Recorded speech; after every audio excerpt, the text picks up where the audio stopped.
Hello and welcome back to another episode of the Tank Observers podcast.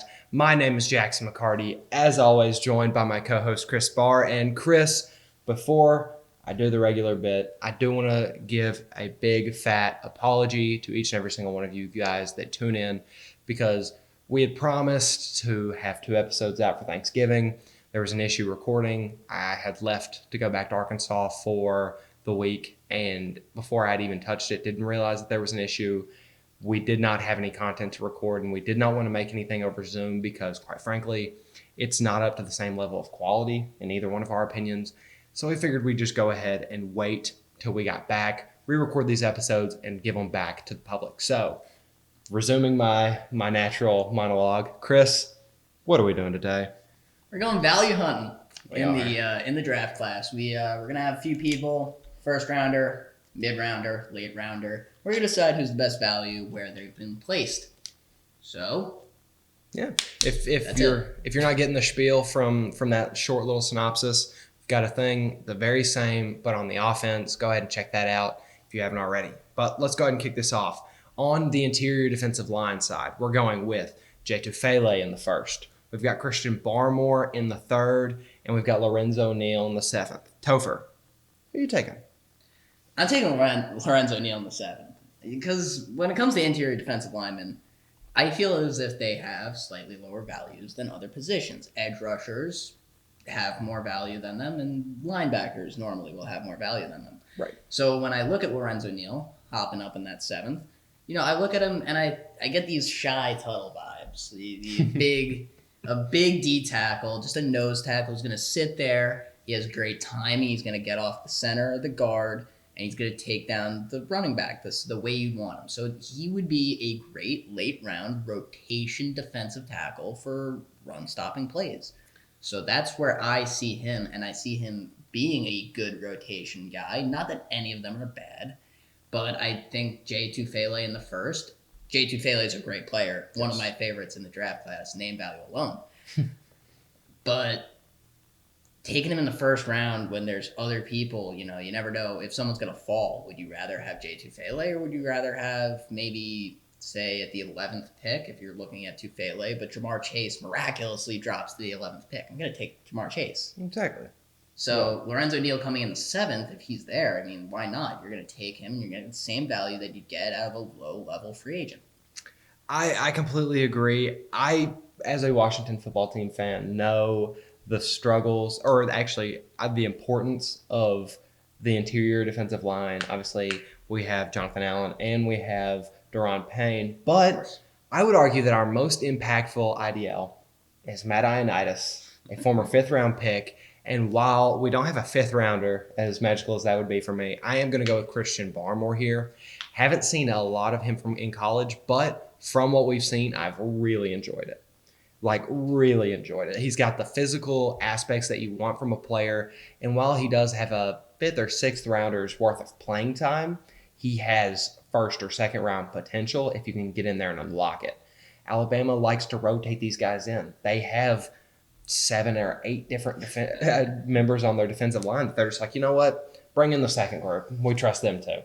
And LeBron Ray being one of those, just a scattered about collection of people, but Barmore being trusted to be on one of the best defenses in the nation and to plug run holes, to get at the passer. I trust the value I'm getting there in the 3rd round, and I feel more than comfortable going with that.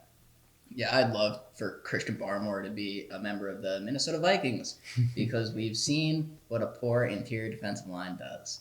Thank you, Shamar Stephen. Shamar Stephen, what up? Moving to the edge rushers, we have Kwity Paye in the 1st. We're going to target him in about the 18 to the 22nd range, keeping him in that mid-round. We've got Quincy Roche in the 2nd, and then we've got Coastal Carolina's Taron Jackson all the way in the 6th. Topher, go ahead. Not to take anything away from Taron Jackson, because if he fell to the 6th, I'm sure any team would be lucky to have him. And Quincy Roche not only has an excellent name, but is also at an excellent value in that 2nd. But when I see Kwity Paye this late in the 1st round, I know it's kind of mid-range, but this late in the 1st round, you're looking at one of the better athletes on the defensive line in this entire draft. it's hard to pass up on because that type of potential, we've seen where potential can get us, and the Packers know better than anyone else, Rashawn Gary, what potential can turn out to be. Yes. But if coached properly, his speed, his first step, and his power all combine for a great value at that pick. I see nothing wrong with taking him between the picks of 18 to 22, or even later for that matter, if he's on the board still. Kwity Paye is an excellent player with a lot of potential.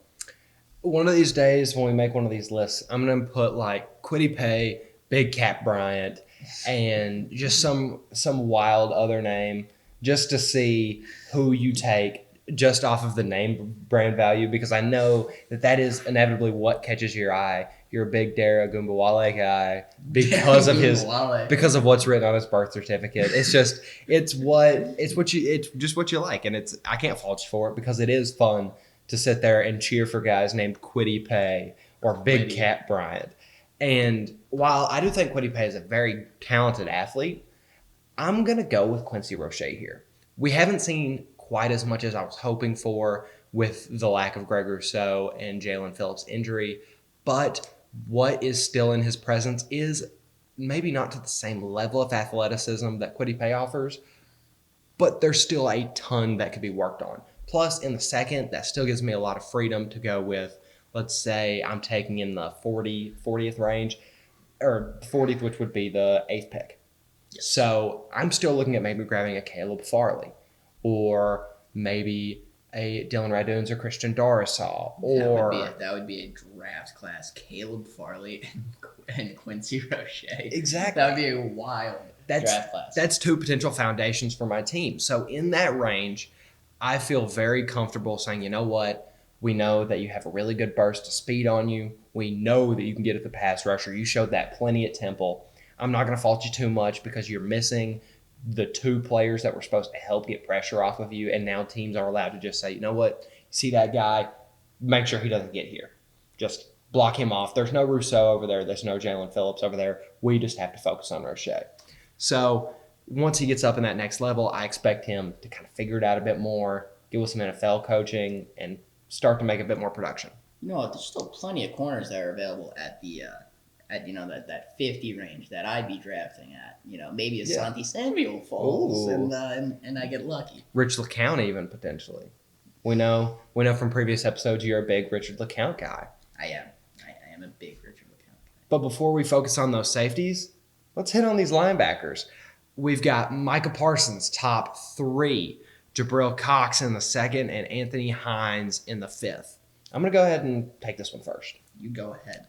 I really enjoy Anthony Hines. I think Texas A&M's defense is a young core. They have a lot of returning starters, but the ones that they are losing, I think could be tremendous assets to the team, one such being Anthony Hines the 3rd.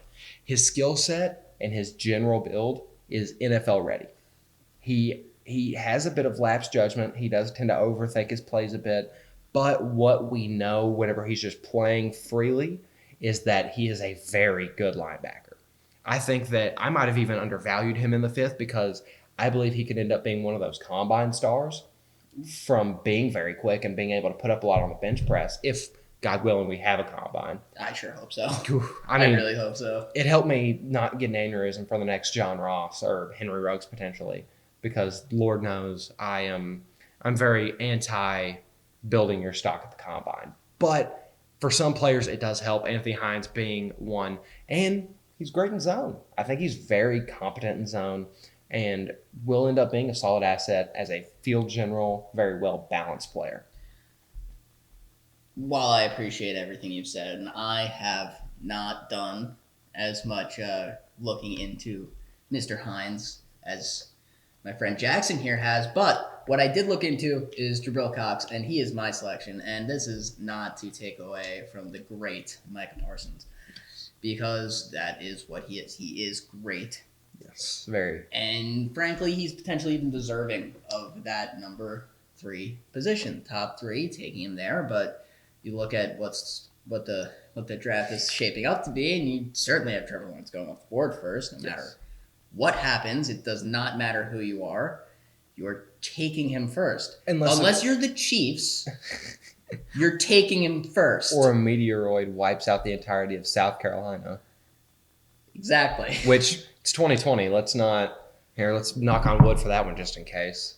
There you have it. And it's starting to shape up that Justin Fields is likely going to the Jaguars, who are also going to be having a top 3 pick. Unless Gardner Minshew comes back and sets the world on fire, which 2020, let's knock on wood there, because he might just spontaneously combust. Why would he? Micah Parsons he has the top 3 value, and he's probably a top 3 player in this draft, but I would not take him there. Jabril Cox is an excellent off-ball linebacker. He's one of the best man cover linebackers. He looks like a safety when he's on the field. And in the second round, I would take someone like that. I would take a Quan Alexander type player. And frankly, I love that comp for him. Quan Alexander, he's very athletic. He's a very good off-ball cover linebacker. I'd like to see more hitting. I'd like to see more tackling. And I'd like to see him get after, the run a little better. But as it sits, I would take an off-ball linebacker second round rather than a Micah Parsons in the top 3. Yeah, like you mentioned, Trevor, Fields, Sewell, potentially I left Sewell out. potentially Farley or Surtain. You're looking at Chase still.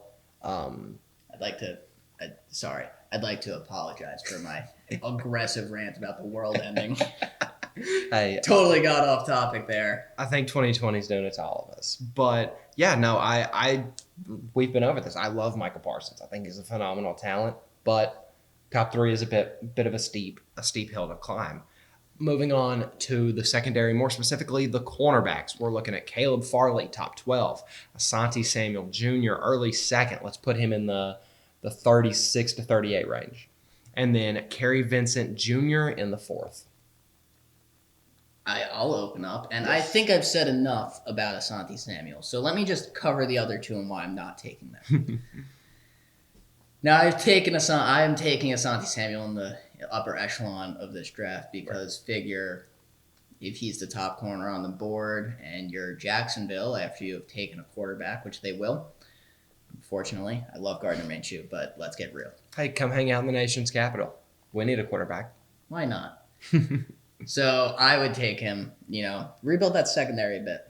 They've done a great job taking C.J. Henderson, and why not have Asante Samuel running next to him? Yeah. Now, Caleb Farley is crazy good, but there are a few corners that capture my attention enough to take them in the top 12, and that's nothing against him. He is long. He has a very Jalen Ramsey-esque frame. Yes. I'm not going to compare the talent quite yet. I'd like to see him in the NFL before I start throwing Jalen Ramsey around. Understandable. But he is not a top 12 pick for me. Maybe towards that 16th, I would go crazy if he fell that far because I expect him to go in the top 12. And then for Kerry Vincent, he doesn't hold a candle to the other 2 guys on this list. And I understand that in the 4th round, he's a great value. But I'd rather have Caleb Farley in the top 12 than Kerry Vincent in the 4th just because of talent. There's that big of a separation between the first 2 guys and Kerry, in my opinion.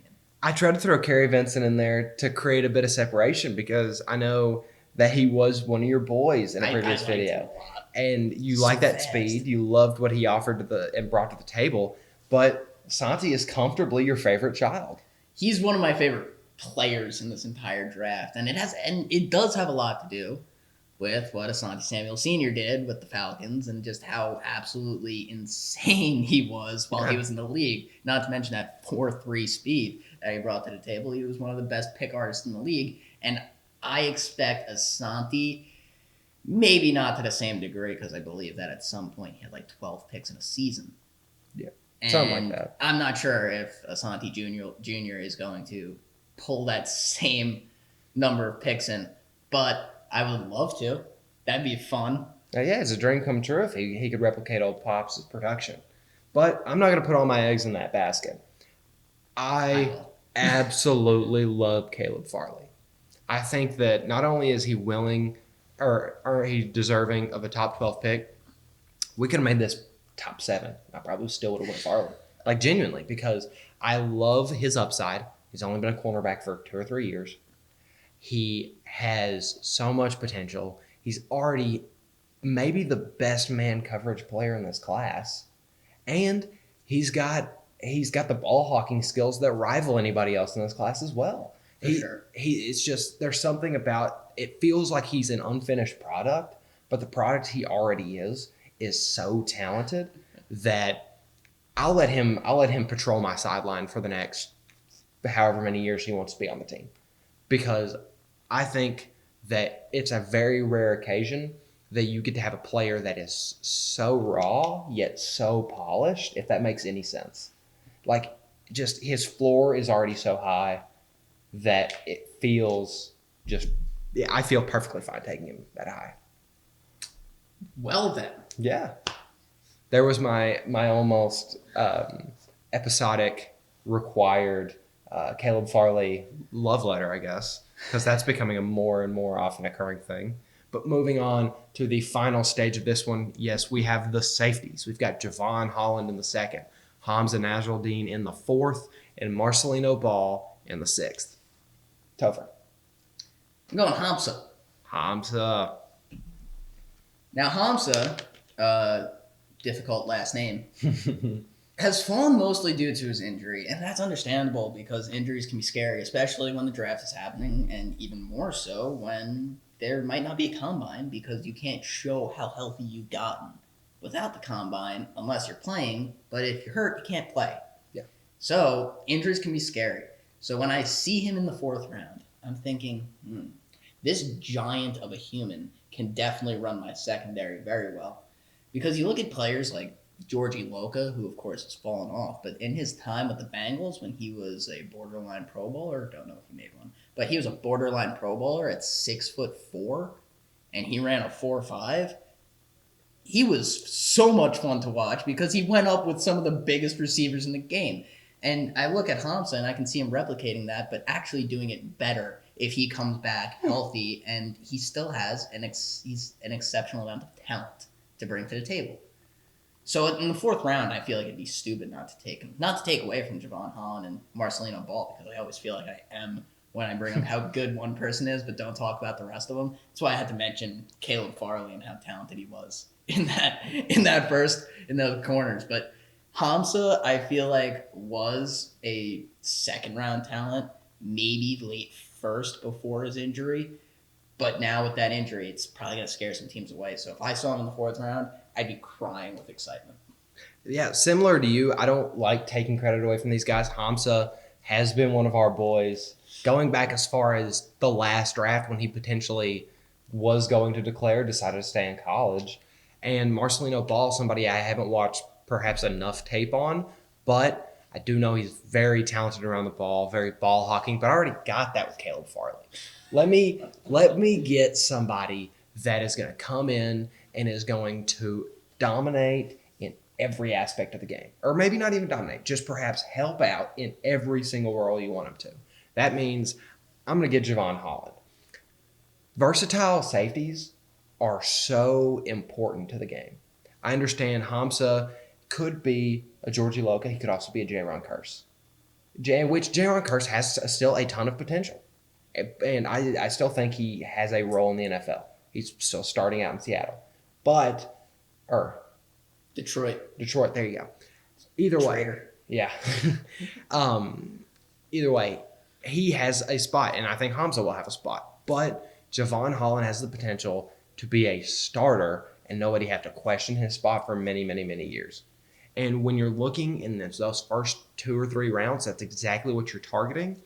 And he can start anywhere on the back. He can start free, strong, slot corner, outside corner, come in for nickel pieces, dime pieces, whatever you want. And there's nothing that I don't feel comfortable saying, you know what, Holland, go out there and do that. So I feel like it's a very worthwhile second pick.